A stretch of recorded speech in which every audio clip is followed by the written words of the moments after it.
Isang grupo na binubuo ng iba't ibang ugali ng tao.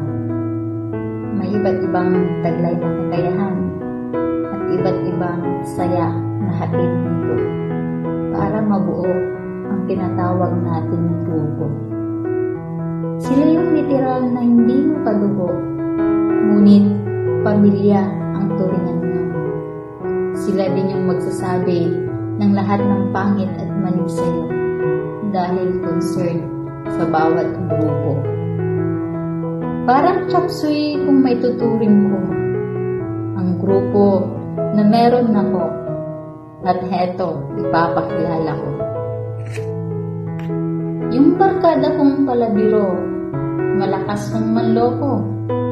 Kadalasan, siya ay talo dahil sa madaling mapikon ito.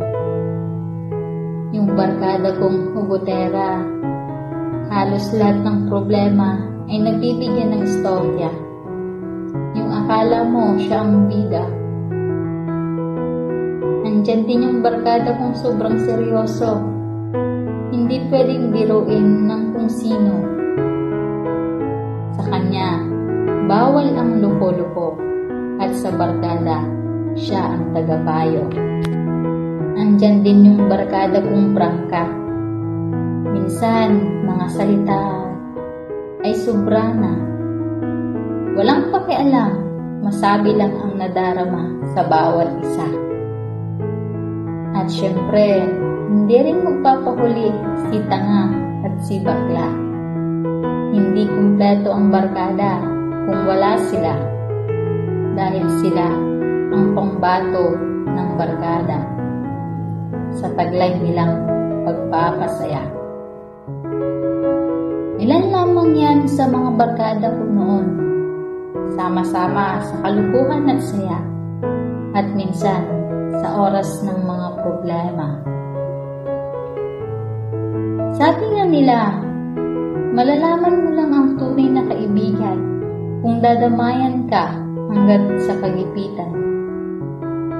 At sabi nga rin ng kakilala ko, subukan daw sila utangan at dyan daw sila masusubukan. Para sa akin naman, may kanya-kanya naman tayong pamamaraan kung paano sila subukan. Kung paano natin malalaman kung sino ang tunay at totoong kaibigan.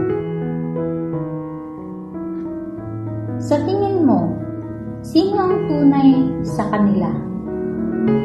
Sila ba yung kakilala ka kapag mayroon ka at hindi ka nakilala kapag walang-wala ka na? O sila yung mga barkada na kahit walang-wala ka, ay andyan pa rin sila. Sasamahan ka hanggat kaya nila.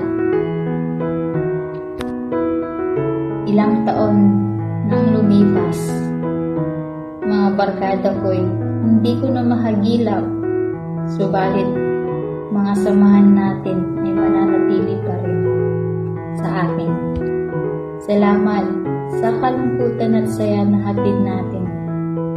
May mga di man tayo pagkakaunawaan at pagkakaintindihan ay hindi yung naging hadlang sa ating pagkakaibigan.